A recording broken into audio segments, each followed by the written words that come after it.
সমাধান বাবা। হ্যাঁ বৎস। আয়াতুল কুরসি পড়ার শ্রেষ্ঠ সময়টি একটু জানায় দেন। মাওলা, আয়াতুল কুরসি এইটি হচ্ছে পবিত্র আল কুরআনের সর্বশ্রেষ্ঠ আয়াত বলা হয় যাকে, যে আয়াতের কথা হাদিসের মধ্যে আসছে, যে আয়াত সম্পর্কে বিভিন্ন ফজিলতের কথা আসছে। একদিনে একজন ইসলামপন্থী ধর্মীয় লোকের অন্যান্য আয়াত তেলাওয়াত করার কথা চাইতে এই আয়াতুল কুরসি তেলাওয়াত করার কথা সবচাইতে বেশি আসছে। যেমন দিনে আমরা সচরাচর আয়াতুল কুরসি পাঠ করি কয়বার? আমরা হিসাব করি, প্রথমত ফজরের পর ও সন্ধ্যার পর অর্থাৎ মাগরিবের পর আমরা আয়াতুল কুরসি পাঠ করি। তাহলে কয়বার হলো? 2 বার।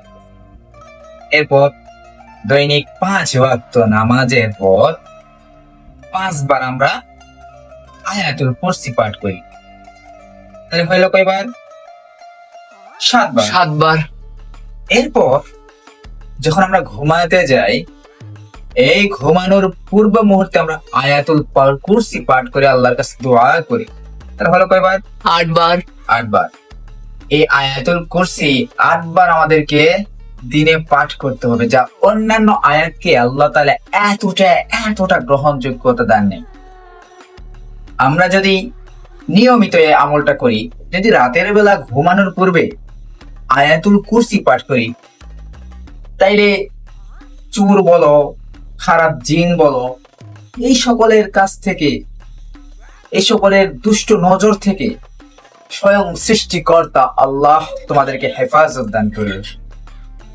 এছাড়াও আমরা যদি ফরজ নামাজের পর পাঠ করি, অর্থাৎ ফজরের পর আমরা আয়াতুল কুরসি পাঠ করলাম, তাহলে ফজর থেকে শুরু করে জোহর পর্যন্ত আল্লাহ তাআলা আমাদেরকে প্রোটেকশন দিবে।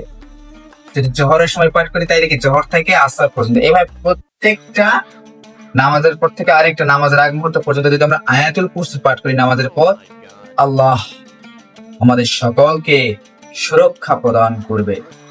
তো বৎস, আশা করি তুমি আয়াতুল কুরসি পাঠের সঠিক সময়টুকু জানতে পারছো। হ্যাঁ পারছি। হক মাওলা।